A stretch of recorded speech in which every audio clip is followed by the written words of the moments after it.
Hi guys, welcome back to my channel. ಹೇಗಿದ್ದೀರಾ? ಎಲ್ಲರೂ ಚೆನ್ನಾಗಿದ್ದೀರಾ? ನಾನು ಸಹ ತುಂಬಾ ಚೆನ್ನಾಗಿದ್ದೀನಿ. ನಾನಿವತ್ತು ನಿಮಗೆ ಸೂಪರ್ ಆಗಿರುವಂಥ ಒಂದು ಹೋಮ್ ರೆಮಿಡಿಯನ್ನು ಹೇಳ್ಕೊಡ್ಬೇಕು ಅಂತ ಹೇಳಿ ಈ ವಿಡಿಯೋನ ಮಾಡ್ತಾ ಇದ್ದೀನಿ. ಯಾವುದಕ್ಕೆ ಅಂತ ಹೇಳಿದರೆ, ಚಿಕ್ಕ ಮಕ್ಕಳಲ್ಲಿ ಕಫ ಆಗುತ್ತಲ್ವ, ಕಫ ಗಟ್ಟಿಯಾಗಿರತ್ತೆ ಗಂಟ್ಲಲ್ಲಿ. ಸೊ ಅಂತಹ ಒಂದು ಸಮಸ್ಯೆಗೆ ಒಂದು ಸೂಪರ್ ಆಗಿರುವಂಥ ಹೋಮ್ ರೆಮಿಡಿಯನ್ನು ಹೇಳ್ಕೊಡ್ತಾ ಇದ್ದೀನಿ. ತುಂಬ ಈಸಿಯಾಗಿ ಮಾಡ್ಕೊಳ್ಬೋದು. ಆ್ಯಂಡ್ ಇದರಿಂದ ತುಂಬಾನೇ ಕಫ ಕರಗುತ್ತೆ ಆ್ಯಂಡ್ ಮಕ್ಕಳಿಗೂ ಸಹ ತುಂಬ ರಿಲೀಫ್ ಆದಂಗೆ ಆಗುತ್ತೆ. ಗಂಟ್ಲು ನೋವಾಗಿರ್ಬೋದು ಅಥವಾ ಕೆಮ್ಮಾಗಿರ್ಬೋದು, ಶೀತ, ಈ ಥರದ್ದು ಏನೇ ಇದ್ರೂ ಸಹ ತಕ್ಷಣ ಗುಣ ಆಗತ್ತೆ. ಇವತ್ತಿನ ನನ್ನ ವಿಡಿಯೋ ನಿಮ್ಗೆಲ್ರಿಗೂ ಇಷ್ಟ ಆಗುತ್ತೆ ಅಂತ ಅನ್ಕೊಂಡಿದ್ದೀನಿ. ವಿಡಿಯೋನ ಸ್ಟಾರ್ಟ್ ಮಾಡೋಕ್ಕಿಂತ ಮುಂಚೆ ನನ್ನ ಚಾನಲ್ಗೆ ಯಾರು ಸಬ್ಸ್ಕ್ರೈಬ್ ಮಾಡ್ಕೊಂಡಿಲ್ಲ, ಪ್ಲೀಸ್ ಸಬ್ಸ್ಕ್ರೈಬ್ ಮಾಡ್ಕೊಳ್ಳಿ. ಇಷ್ಟ ಆದರೆ ಲೈಕ್ ಮಾಡಿ, ಕಮೆಂಟ್ ಮಾಡಿ, ಜಾಸ್ತಿ ಜನಕ್ಕೆ ಶೇರ್ ಮಾಡಿ. ಬನ್ನಿ ವಿಡಿಯೋನ ಸ್ಟಾರ್ಟ್ ಮಾಡೋಣ. ಸೊ ಮೊದಲನೇದಾಗಿ ಏನು ಮಾಡಬೇಕು ಅಂತ ಹೇಳಿದ್ರೆ, ಒಂದು ತವಾನ ಸ್ಟವ್ ಮೇಲೆ ಬಿಸಿ ಆಗೋದಕ್ಕೆ ಇಟ್ಕೊಳ್ಳಿ. ಅದಾದ ನಂತರ ಸಾಂಬಾರ್ ಬಳ್ಳಿ ಅಥವಾ ದೊಡ್ಡ ಪತ್ರೆ ಎಲೆ ಅಂತ ಹೇಳ್ತಾರೆ, ನಾನಿಲ್ಲಿ ತೋರಿಸ್ತಾ ಇದ್ದೀನಲ್ಲ ಅದೇ ಎಲೆ, ದೊಡ್ಡ ಪತ್ರೆ ಎಲೆ, ಅದನ್ನು ಸ್ವಲ್ಪ ಬಾಡಿಸ್ಬೇಕು. ಇವಾಗ ನೀವೇನಾದರೂ ಒಲೆ ಮೇಲೆ ಏನಾದರೂ ಇಟ್ಟಿದ್ದೀರಾ, ಆ ಪಾತ್ರೆ ಮೇಲೆ ಇಟ್ಟು ಸಹ ಬಾಡಿಸ್ಬೋದು.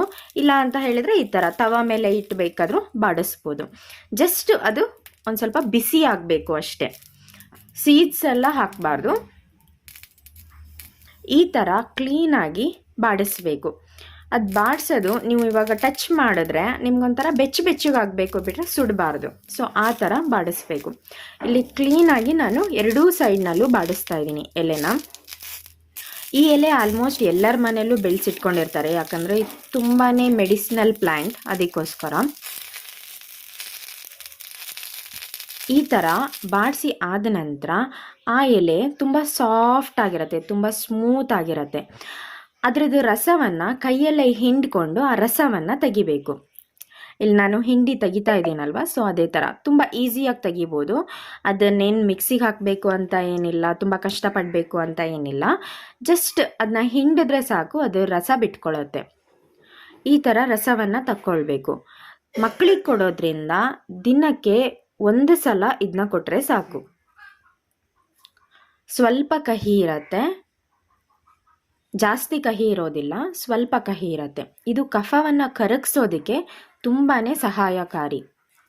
ಈ ಥರ ಹಿಂಡಿಕೊಂಡು 1 ಚಮಚ ಆಗಷ್ಟು ರಸ ತಕ್ಕೊಂಡ್ರೆ ಸಾಕಾಗತ್ತೆ. ಜಾಸ್ತಿ ಬೇಡ, ಬರೀ 1 ಚಮಚ ತಕ್ಕೊಂಡ್ರೆ ಸಾಕು. ನೋಡಿ, ನಾನಿವಾಗ ಇಲ್ಲಿ ಈ ರಸವನ್ನು ತೆಗೆದಿಟ್ಕೊಂಡಿದ್ದೀನಿ. ದೊಡ್ಡ ಪತ್ರೆ ಸೊಪ್ಪಿನ ರಸ. ಈ ರಸ ಈ ಕಲರಲ್ಲೇ ಬಂದಿರತ್ತೆ.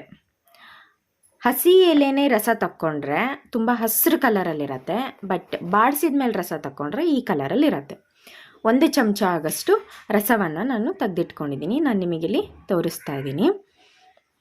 ಇದನ್ನು ಮಕ್ಕಳಿಗೆ ಜೇನುತುಪ್ಪದ ಜೊತೆ ಮಿಕ್ಸ್ ಮಾಡಿನಾದರೂ ಕೊಡ್ಬೋದು, ಇಲ್ಲಾಂದರೆ ಹಾಗೇನಾದರೂ ಕೊಡ್ಬೋದು. ಸೊ ಫ್ರೆಂಡ್ಸ್, ನಾನಿವಾಗ ತೋರಿಸಿದ್ನಲ್ವ, ಸೊ ಅದೇ ಥರನೇ ಫಾಲೋ ಮಾಡಿ. ಸಾಂಬಾರ್ ಬಳ್ಳಿ ಅಂತ ಹೇಳ್ತಾರೆ, ಇಲ್ಲ ಅಂತ ಹೇಳಿದ್ರೆ ದೊಡ್ಡ ಪತ್ರೆ ಅಂತ ಹೇಳ್ತಾರೆ.